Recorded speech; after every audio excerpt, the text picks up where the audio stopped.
The silence in our home on Willow Creek Lane was no longer an absence of sound. It had become a physical presence, a thick, heavy fog that had seeped into the very foundations of the life Robert and I had built over 38 years. It was a silence that smothered the echoes of our past, our son Michael's childhood laughter, the boisterous energy of holiday gatherings, the late-night whispers of a couple deeply in love.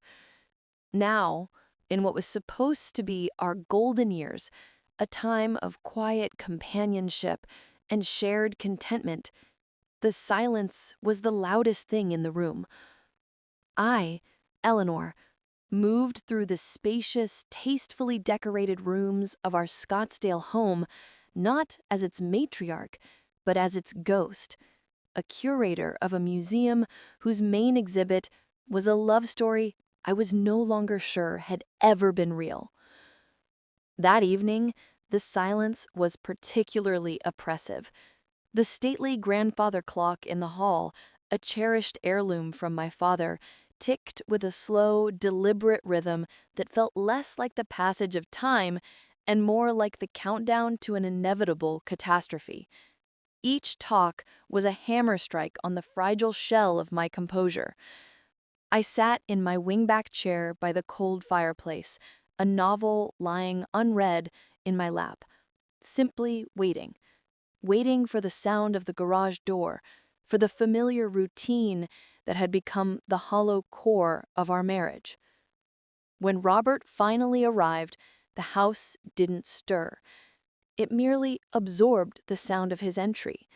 There was no cheerful, "I'm home, Ellie," that had once been the soundtrack to my evenings. He simply entered, a storm contained within a $2,000 suit. He looked more than tired. He looked eroded, as if some essential part of him was being slowly worn away by a secret I wasn't privy to. The lines on his face, which I had once known as well as the lines on my own palm, now seemed like deep fissures carved by a burden he refused to share. His eyes, a piercing blue that could once command a boardroom or soften with love for me, were distant and shuttered. He avoided my gaze as he passed through the living room. "Brutal day," he grumbled, his voice rough. "The investors from the East Coast are vampires. Had to entertain them at Mastro's. I'm completely drained." He shrugged off his jacket, a cashmere blend I'd painstakingly chosen for his 50th birthday, and tossed it onto the silk upholstery of the sofa. The gesture was careless, unlike the fastidious man I'd married. It felt like a performance, a pantomime of exhaustion designed to elicit sympathy and, more importantly, to end any further conversation. He loosened his tie with a sharp tug, as if it were a constricting vine, and, without another word, trudged up the staircase toward our master bedroom. I remained frozen in my chair, the name of the steakhouse echoing in my mind, Mastro's. It was plausible. It was exactly the kind of imposing, expensive place he would take important clients. But as he passed, the air in the room shifted. His signature scent, a sophisticated blend of vetiver and amber that I had always found intoxicating, was undercut by something alien, something intimately unsettling, a whisper of perfume. Not a loud, obvious fragrance, but something subtle and expensive, a blend of night-blooming jasmine and sandalwood. It was a scent that spoke of proximity, of whispered secrets in a dimly lit car, of a lingering embrace. It was a brazen, fragrant confession that hung in the air between us, poisoning the familiar space of our home. Minutes later, the low, rhythmic rumble of his snoring drifted downstairs. That sound, which for 38 years had been my white noise, my nightly reassurance that the man I loved was safe and near, now felt like a mocking lullaby. A lullaby for a fool who was the last to know. A cold, sharp clarity cut through the fog of my denial. I rose, my movements silent and deliberate, and began my nightly ritual of tidying the debris of his day. His leather briefcase by the door, his Italian loafers kicked off near the rug, his smartphone left face down on the quartz countertop of the kitchen island. The screen was dark, but a tiny, pulsating green light was blinking, a persistent, rhythmic beacon in the dimly lit kitchen. My heart, which had been lying dormant in my chest, suddenly kicked into a frantic, galloping rhythm. Robert was famously technologically challenged. "Ellie, you're the CEO of all that digital nonsense. Emails, apps, it's all Greek to me. A firm handshake and a phone call get the job done." He used his phone for calls, the occasional terse text to Michael, and to check stock prices. That was it. This blinking light was an anomaly. It was a signal from a digital shadow life I knew nothing about. A civil war erupted within me.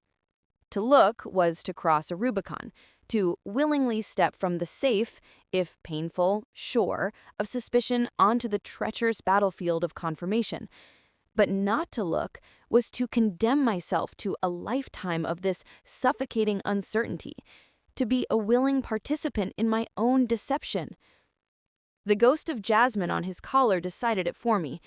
My hand, trembling with a mixture of fear and fury, reached out and picked up the cold, sleek device. I tapped the screen. It lit up, demanding his passcode. And then, with a painful twist in my heart, I remembered he had used the date of our first anniversary, June 12th, 0612, for everything, for decades, claiming his memory was a sieve for anything else. With a sense of grim finality, I input the numbers. The screen unlocked. And there it was. Not a text from a colleague, but an email. The subject line was chillingly blank. The preview text was a gut punch. "I'm still feeling you. You were incredible last night, Dad. My body is still humming. When can I have you again?" It was followed, not by a name, but a single blazing red heart emoji. The word "Dad" did not simply echo in my mind. It detonated, shattering the very bedrock of my reality. It was a term of endearment, dripping with a carnal intimacy that was both possessive and profoundly wrong. Dad? Our son, Michael, was a 30-year-old man, a project manager in Seattle. His texts were pragmatic. "Call you Sunday," or "Happy birthday, Mom." This was something else entirely. This was the language of a lover, vulgar and claiming. A cold, sharp agony, so intense it was nauseating, lanced through my core. I felt the blood drain from my face, a cold sweat blooming on my skin. My thumb, now slick and unsteady, swiped down, desperately searching for a sender, name, for any detail to tether this nightmare to reality. The sender's address was a cryptic, anonymous jumble. Forbidden got blossom at mail.com. It was a ghost, a digital phantom that had just vaporized my world. I placed the phone back on the counter with the precision of a surgeon, my hands shaking so violently I had to press my palms flat against the cool stone to steady myself. I had to keep moving, to pretend the world hadn't just ended. On autopilot, I gathered his discarded clothes from the floor, the scent of that jasmine perfume now a toxic miasma around me. As I checked the pockets of his trousers, my fingers brushed against the stiff, folded piece of paper. I pulled it out. It was a receipt. Not from Mastro's, in Phoenix, but from the Cozy Coyote, a notoriously romantic, intimate inn and restaurant tucked away in the Red Rock Canyons of Sedona. The date was for last night. Sedona was a 2-hour drive north, a world away from a power dinner in Phoenix.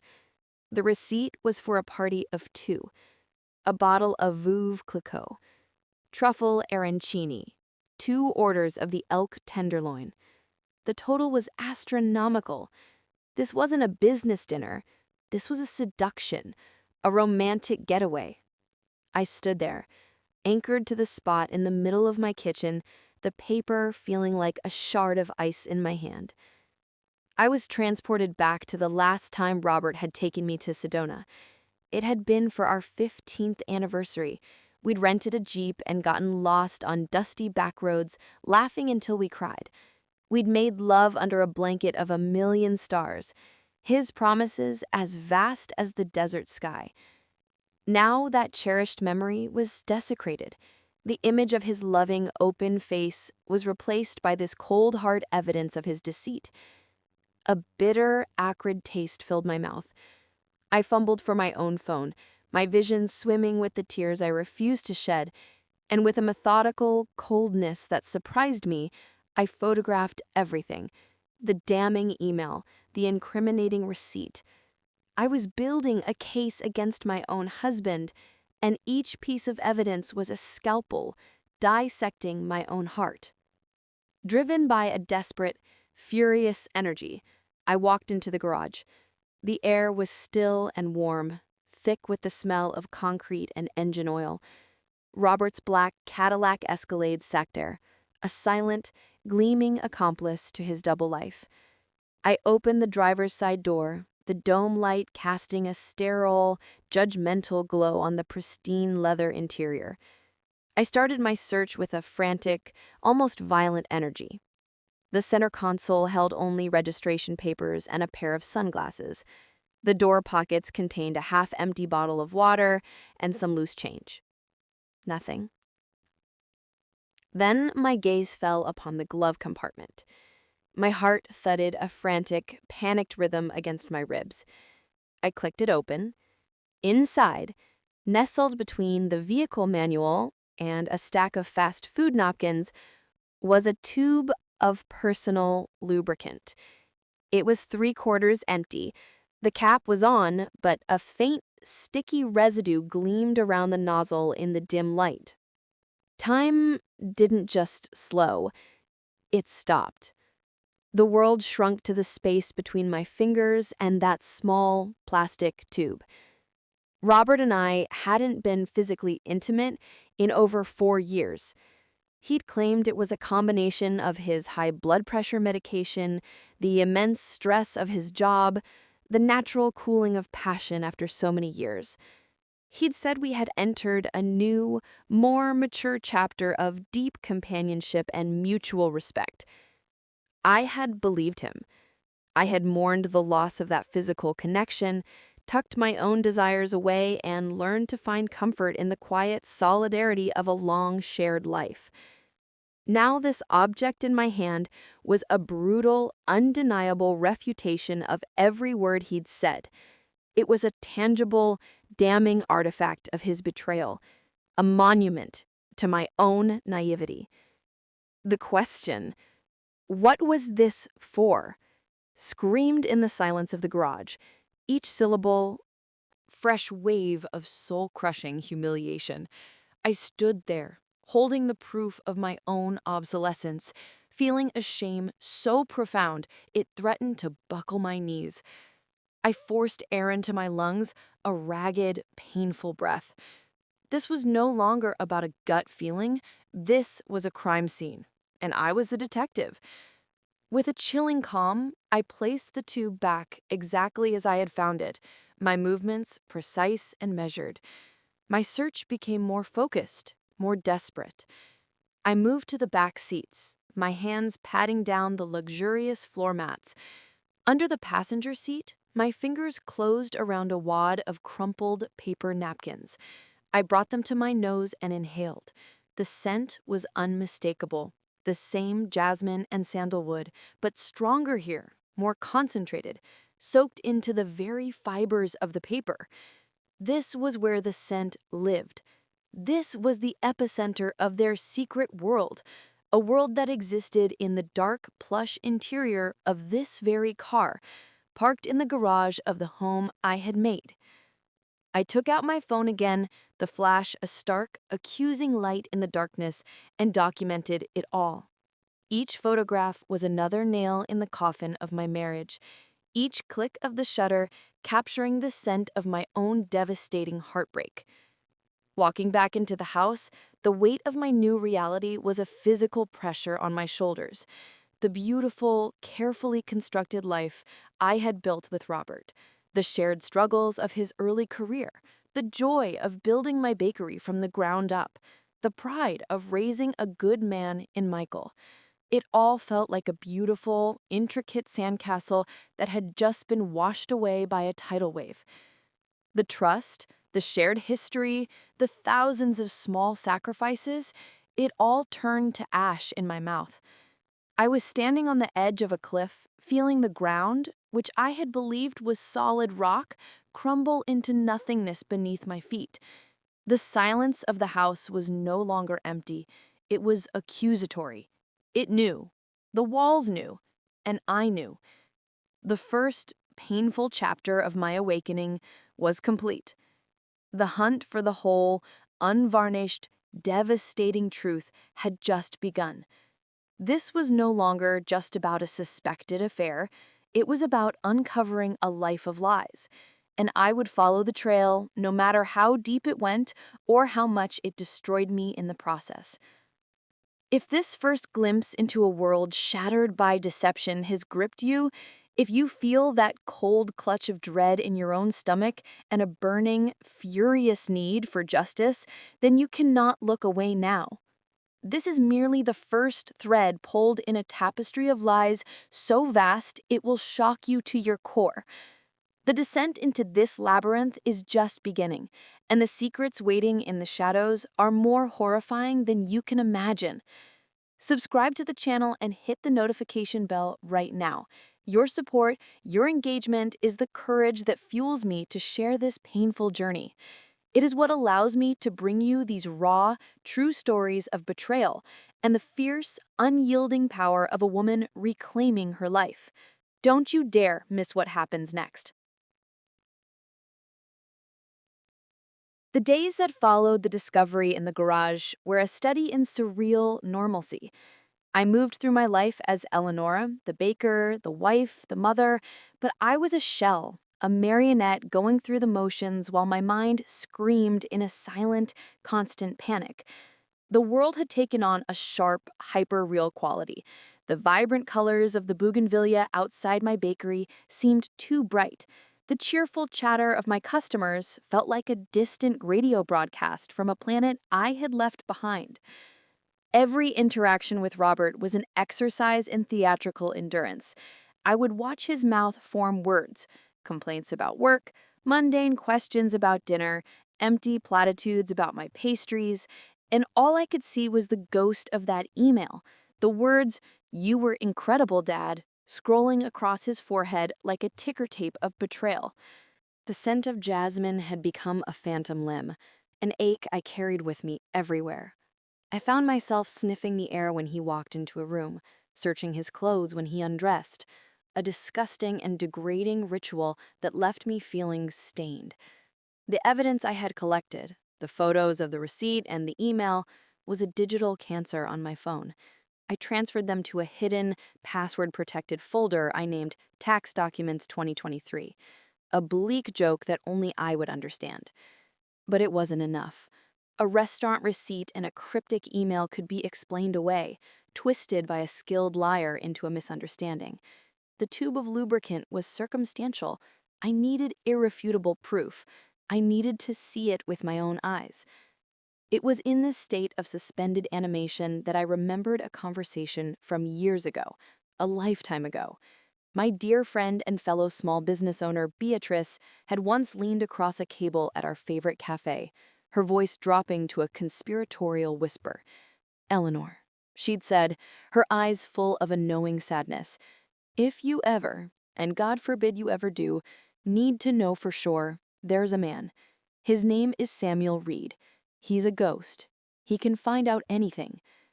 I had patted her hand, smiling with the serene confidence of a woman whose marriage was her bedrock. "I won't ever need that, Bea, but thank you." Now those words were a lifeline, thrown into the churning sea of my despair. Making the call from the back office of my bakery, Eleanor's hearth, surrounded by the comforting smells of yeast and sugar that now felt like a cruel mockery, was one of the hardest things I had ever done. My voice trembled as I spoke to Beatrice, the words tasting like ash. Bia, I need that number. Samuel Reed's number. There was a profound, heavy silence on the other end, a silence that held more understanding than any words could carry. Oh, Ellie, I'm so sorry. I'm sending it to you right now. He's discreet. Samuel Reed answered on the second ring. His voice was calm, low, and devoid of any unnecessary emotion, a steady anchor in my hurricane. I met him the next day at a quiet, unassuming park bench away from the bustling city center. He was a man designed to be forgotten. Average height, average build, dressed in neutral colors that blended into the scenery. But his eyes were different. They were a pale, perceptive gray, and they seemed to see everything, to absorb details most people would miss. I handed him a flash drive containing my pitiful collection of evidence. This is all I have. I think my husband is having an affair. He took the drive and plugged it into a secure tablet, reviewing each image with a neutral, professional detachment that was both comforting and chilling. He didn't flinch at the email, didn't raise an eyebrow at the receipt from the cozy coyote. He simply took out a small, leather-bound notebook and made a few precise notations. "Mrs. Thorne," he said, his voice even and reassuring, "I understand. I will begin surveillance on Mr. Thorne this afternoon. I will be his shadow. You will have your answers."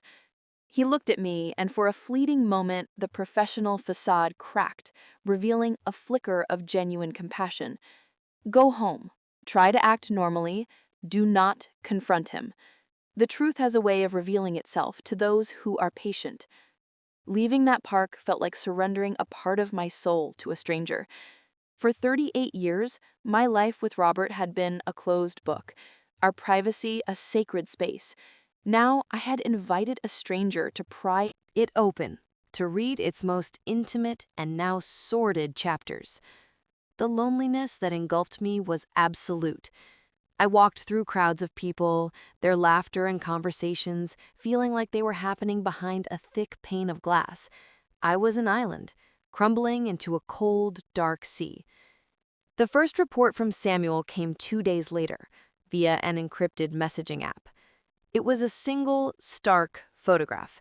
It showed Robert, in the light blue shirt I had ironed for him that morning, standing outside a boutique hotel in downtown Phoenix, not a corporate office.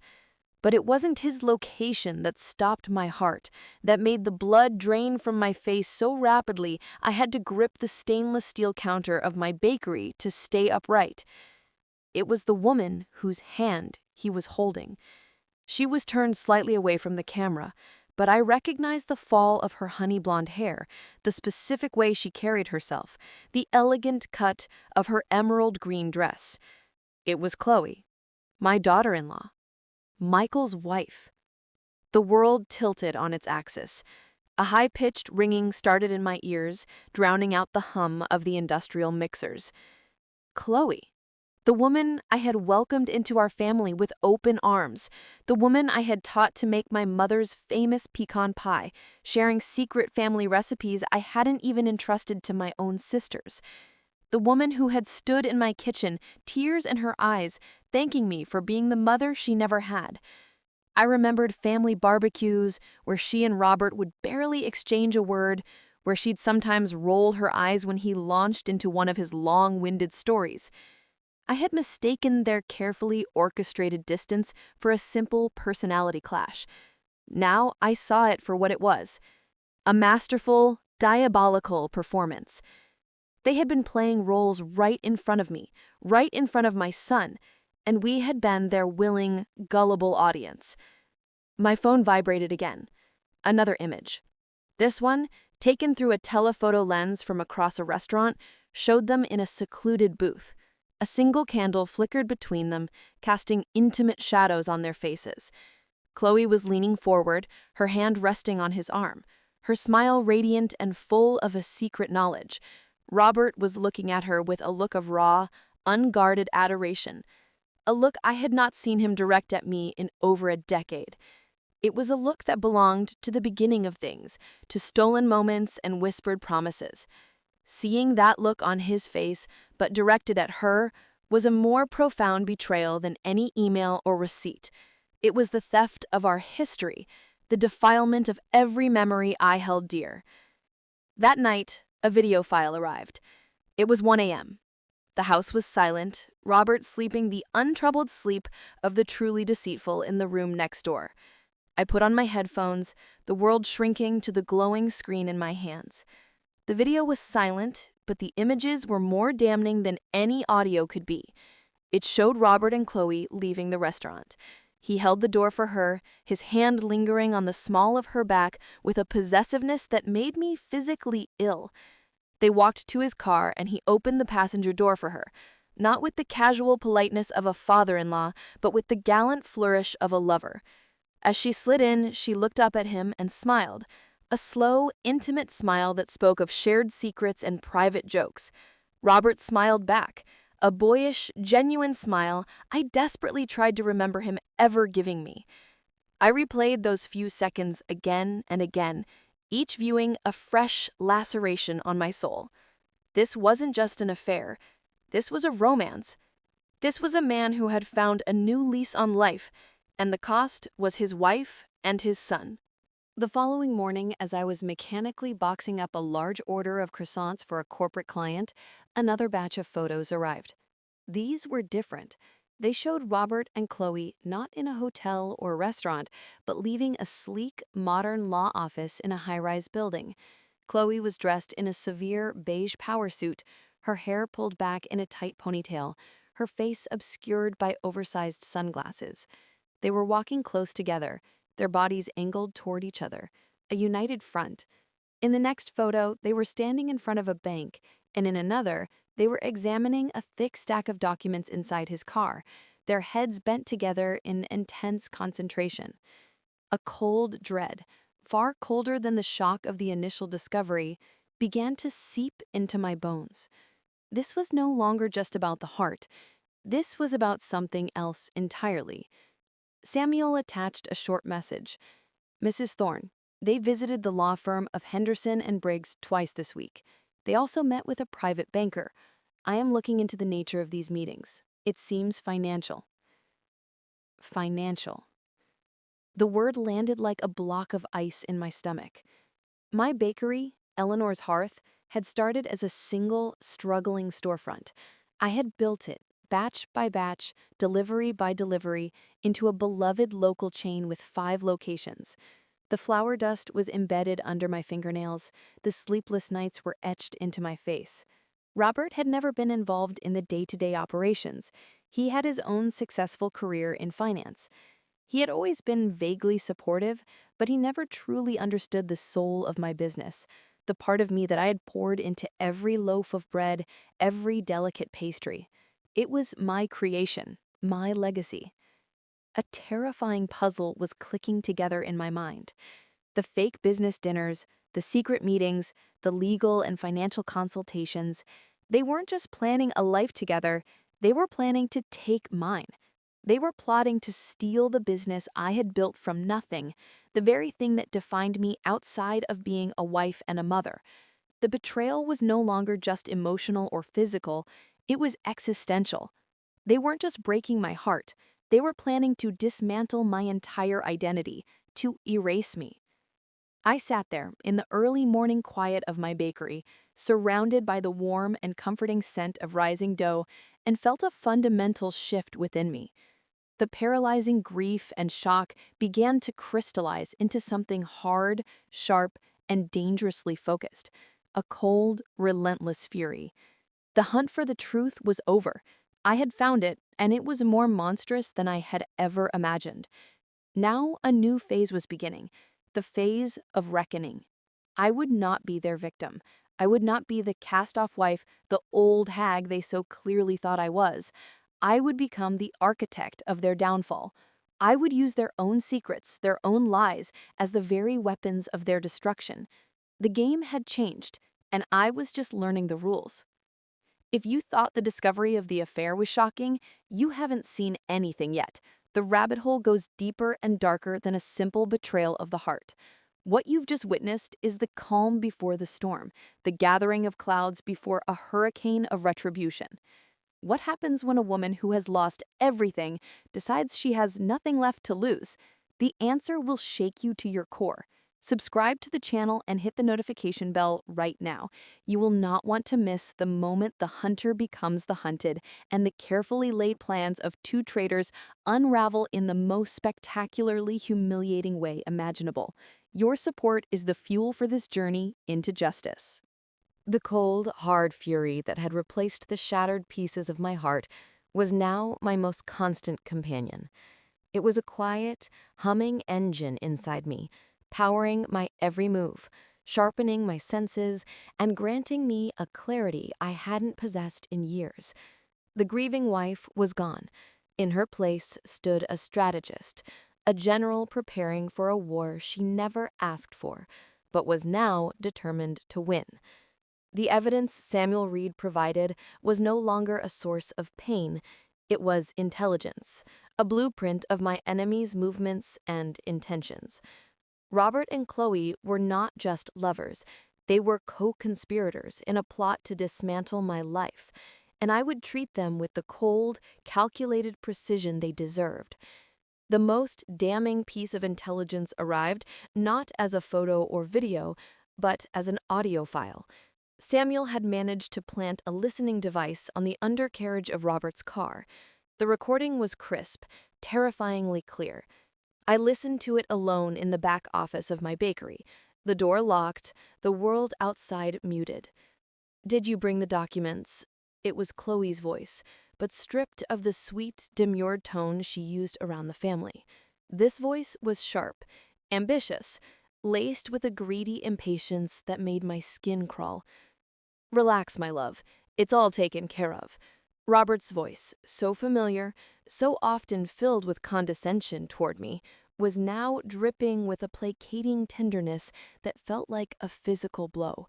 "The power of attorney amendment is with my contact at the law firm. Once it's filed, I'll have full signing authority over all of Eleanor's business accounts. She won't suspect a thing." A cold knot tightened in my stomach. Power of attorney. He was planning to steal my bakery, the very soul of me, not through a fight, but through legal treachery. "But when, Robert? I'm tired of waiting. I'm tired of pretending to be that simpering little wife to your oaf of a son. I want my life, our life. I want that old hag out of our house, out of our future." The words "old hag" hit me with the force of a slap. This from the woman I had taught to make my grandmother's sourdough recipe, the woman I had comforted through a miscarriage, the woman I had considered a daughter. The betrayal was so profound, so vicious, it momentarily stole my breath. Patience, Chloe. She trusts me blindly. She's so buried in her flour and sugar, she doesn't see what's right in front of her. We do this right, and it's all ours. The business, the properties, everything. Then we can be together properly. No more hiding.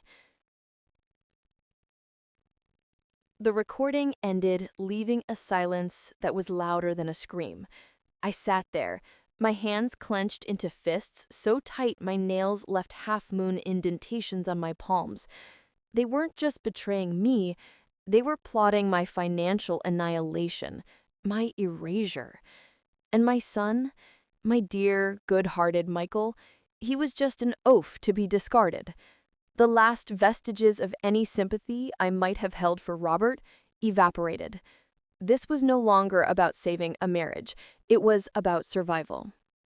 It was in this state of cold, focused rage that the plan began to form, not as a vague fantasy of revenge, but as a detailed, tactical operation. The first component was the glue. It came to me as I was fixing a broken ceramic mixing bowl with a tube of industrial-strength adhesive. The clear, viscous liquid held with an unbreakable bond. I thought of the half-empty tube of personal lubricant sitting in the glove compartment of Robert's car, that monument to their sordid liaisons. A perfect, poetic justice began to take shape. I wouldn't just expose them, I would trap them in the very act of their betrayal, fused together by the symbol of their infidelity. I purchased several tubes of the strongest, most fast-bonding superglue I could find from a hardware store across town, far from prying eyes. At home, I practiced. I learned its consistency, its drying time, how it flowed. I carefully emptied the original lubricant from its tube, cleaning it meticulously before refilling it with the clear, odorless adhesive. I tested it on 2 pieces of wood. They bonded in seconds, forming a union that was impossible to break without causing damage. It was perfect. The second component was the stage. Their audacity to plan a rendezvous in my own home, the home I had made, the home where we had raised our son, was a level of disrespect that fueled my resolve. I overheard Robert on the phone one night, thinking I was asleep. "She's going to a bakery convention in Nashville tomorrow," he whispered. "She'll be gone all day and most of the night. It's the perfect opportunity. Come to the house. We'll have the whole place to ourselves." The sheer gall of it took my breath away. They were going to defile my marriage bed. I never booked a ticket to Nashville. Instead, I went to my dear friend and neighbor, Margaret. I didn't give her all the details, but the look of grim determination on my face and the tears I could no longer hold back told her enough. "I need to use your house for a few hours tomorrow, Margaret. I need to watch mine." She, a widow who had seen her own share of life's hardships, simply nodded, squeezed my hand, and said, "The guest room upstairs has a perfect view. I'll make coffee." The third component was the alarm. I needed a way to ensure their private moment became a public spectacle, but I couldn't be the one to directly cause it. I devised a simple smoke trap. In my kitchen, I placed a small, heavy-bottomed skillet filled with a layer of cooking oil on the stove. I tied a nearly invisible, high-test fishing line to the stove's igniter knob, ran it along the floor, out a slightly open window, and across the small gap to Margaret's house, where I could pull it from my vantage point. It was a crude but effective method.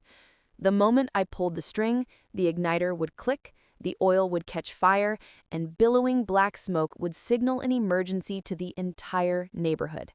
And, given that my son Michael was a captain at the local fire station, there was a very good chance he would be on the responding truck. The irony was almost too perfect. The final component was the audience. Using Daniel's old voice-activated recorder, the one he used in college, I ensured their words would be captured. I hid it expertly behind a stack of books on the nightstand, its tiny red light obscured. I wanted a record. I needed proof of their humiliation that went beyond the visual. The day of their planned tryst arrived. I performed my role flawlessly.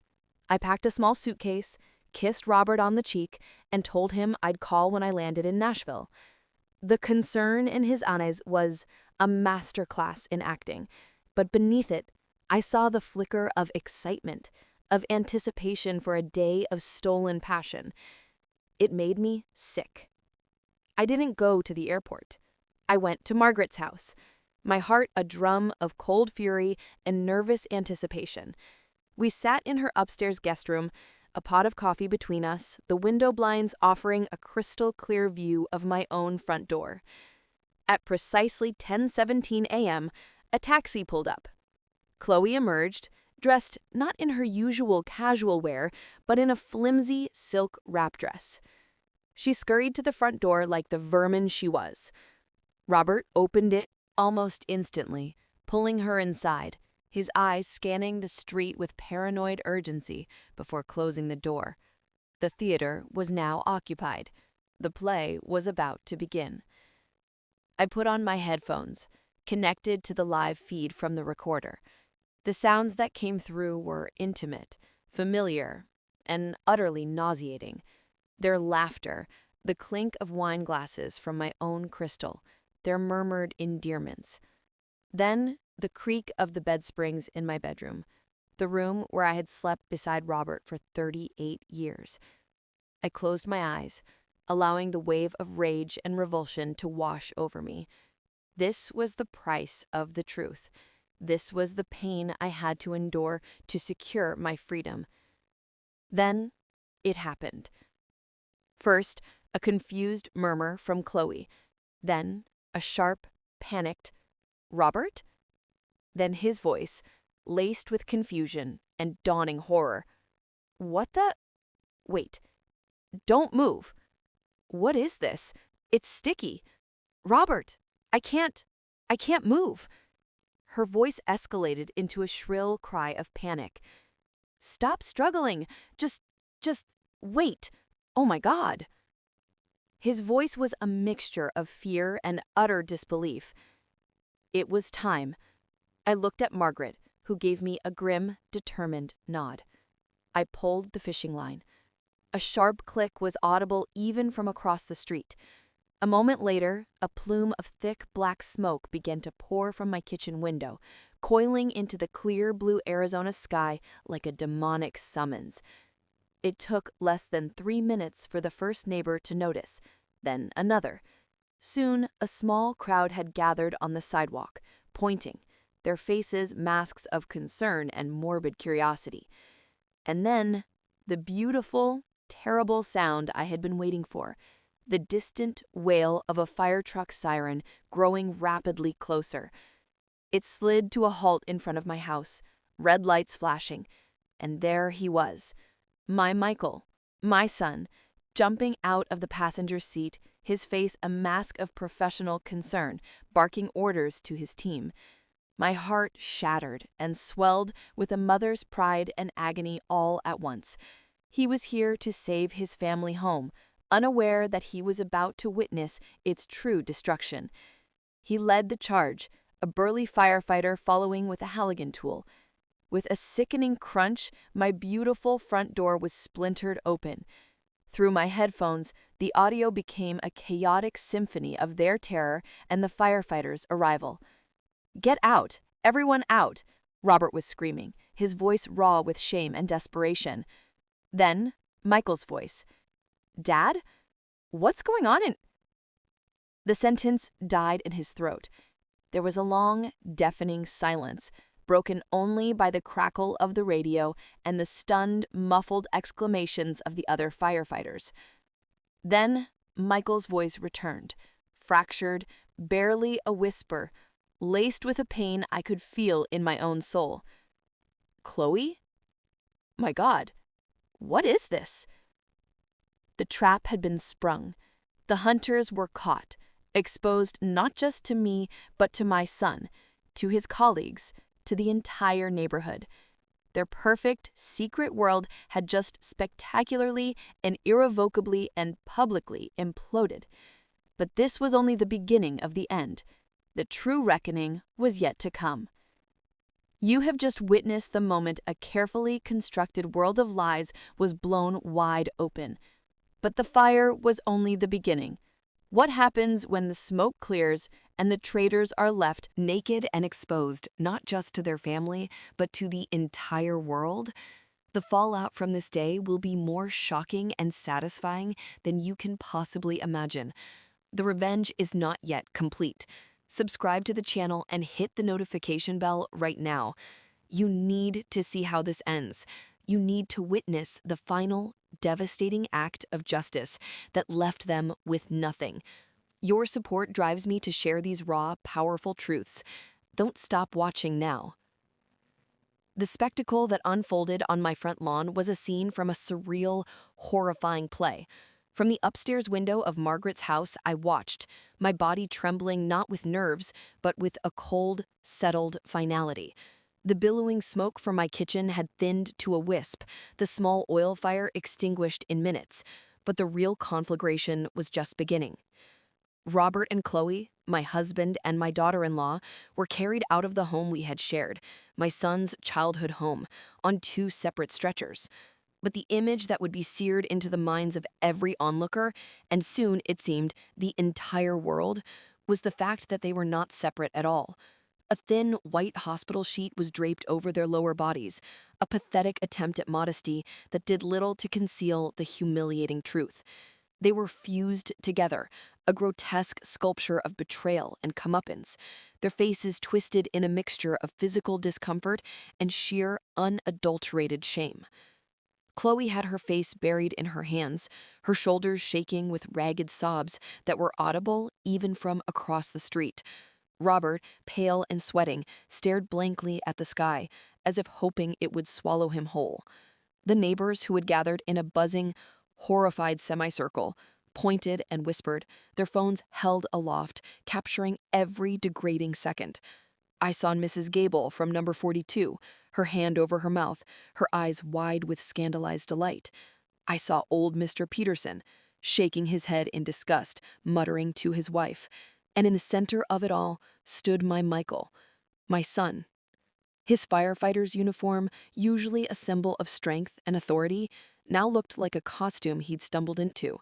He stood rigid, his arms hanging limp at his sides, his face as pale as the sheet covering the two traitors. He was not the commanding fire captain anymore. He was a little boy who had just seen the foundation of his world vaporize. The pain on his face was a physical thing, a wound I felt in my own soul. I had done this. I had led him to this moment. The guilt was a sharp stone in my throat, but it was overshadowed by the certainty that it had been necessary. Some truths are too poisonous to remain hidden. I waited until the ambulances had sped away, their sirens a fading wail of disgrace, and the crowd had begun to disperse, buzzing with the juiciest piece of gossip our street had ever seen. Then I walked out of Margaret's house, my small suitcase in hand, and entered the scene. I had perfected the look of shocked, concerned wife on the short, silent drive back from my fictional trip to Nashville. Eleanor! Oh, you poor dear!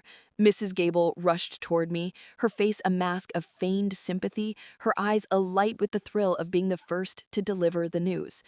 There was a fire, and they found, oh, it's just too awful. I let my face crumple, let my hands shake. A fire? Robert! Is Robert okay? The performance was worthy of an award.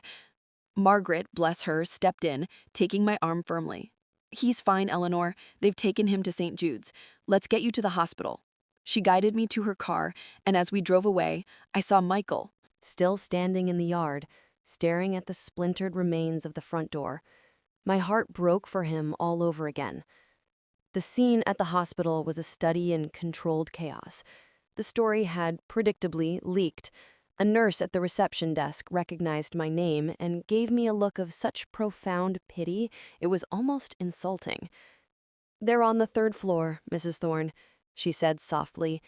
The doctors are with them now." I walked down the sterile, brightly lit hallway, the smell of antiseptic filling my nose. Outside a closed door, I found Michael, leaning against the wall, his head in his hands. He looked up as I approached, and the raw, shattered look in his eyes will haunt me until my dying day. "Mom," he whispered, his voice broken. "How could he? How could she? I saw them. They were—" He couldn't finish, just shook his head, a single tear tracing a path through the soot smudged on his cheek. I didn't offer empty platitudes. I didn't tell him it would be okay. I simply opened my arms, and he fell into them, this strong, brave man collapsing into the embrace of his mother, his body shaking with silent, gut-wrenching sobs. We stood like that for a long time in that cold hospital hallway, mourning the death of our family together. Hours later, a weary-looking doctor emerged from the room. "Mrs. Thorne, we've managed to separate them. There was some epidermal trauma, but no permanent damage. They've been sedated and are resting. We've provided a special topical ointment to soothe the irritated skin." He handed me 2 small, unmarked tubes. I took them, my fingers curling around the cool plastic. "Thank you, doctor." I entered the hospital room. It was a private room, but the air was thick with a shared humiliation. Robert and Chloe lay in separate beds, turned away from each other, the space between them a vast, unbridgeable chasm. The second I walked in, Robert's eyes fluttered open. Eleanor, I can explain. I held up a hand, my face a mask of cold stone. Don't, I said, my voice quiet, but absolute. There is no explanation that will matter. I placed one of the tubes of ointment on each of their bedside tables. The doctor said this will help.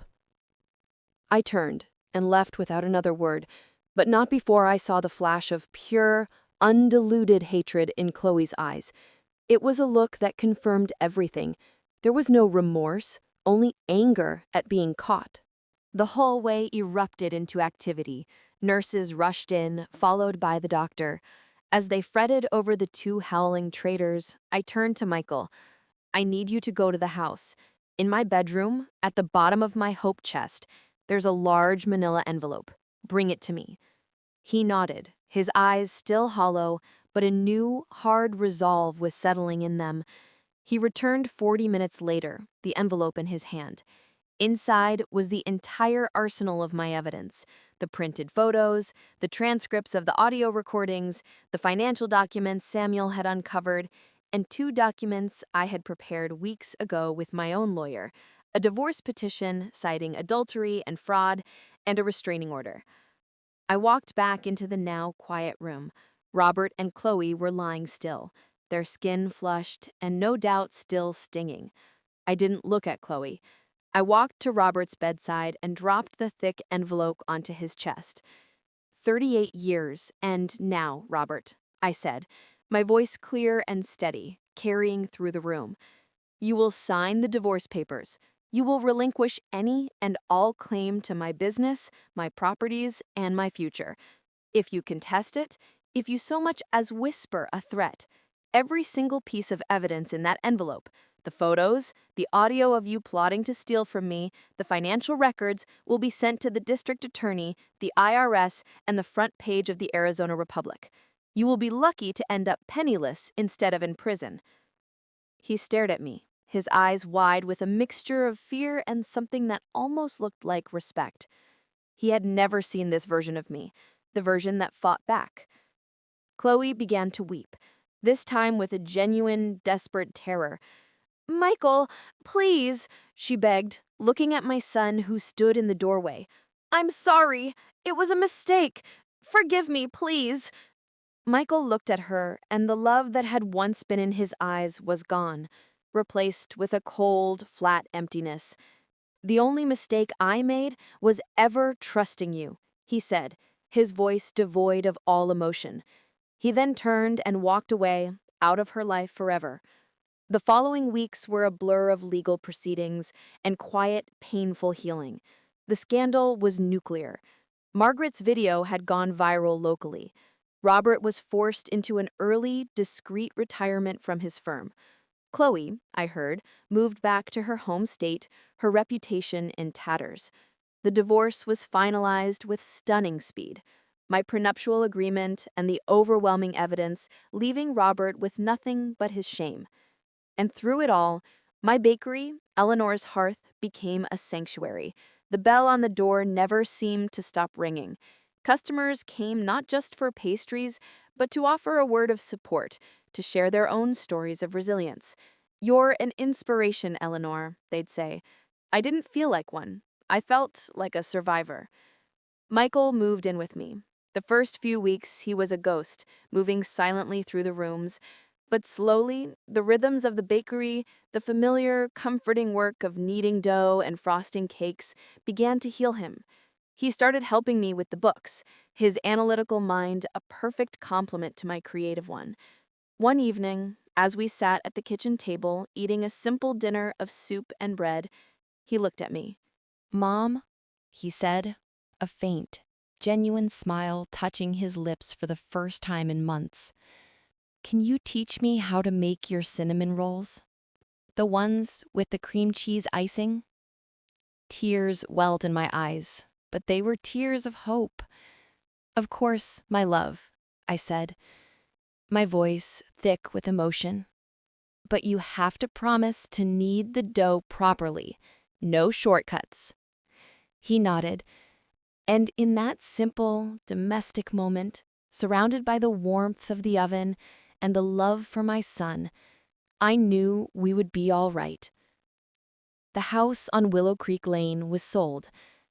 The silence was gone, replaced by the sounds of a new beginning. I had lost a husband, but I had reclaimed myself.